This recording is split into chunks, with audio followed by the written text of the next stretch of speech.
Kiniklear nyo yung debris, hilahin nyo yung victim.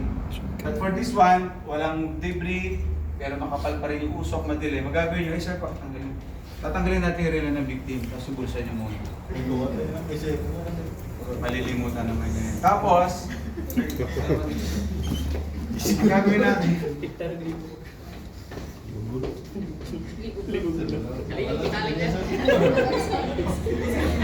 Tiwala naman ako sa kanya eh. Kamay niya, kamay. Kunyari yung belt ito, naisip mo na to, sir. Okay, ang gagawin niya para kang kabaw. Kapasok ka dito, nandito yung leg mo. Pero hindi ka luluhod ha, hindi ka dapat luluhod. Kasi gagamitin mo yung pama sa pagtulak papunta doon. Yung kamay mo siyempre ito ba? O, sir. Pasok yung kamay.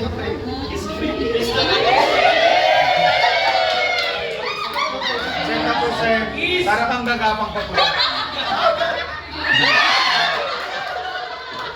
Sir, dali mo na.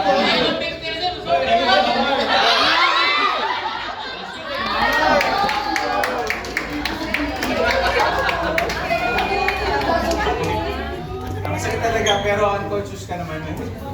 Pwede yung belt, pwede yung sintas. Mas masakit yung sintas. Kailangan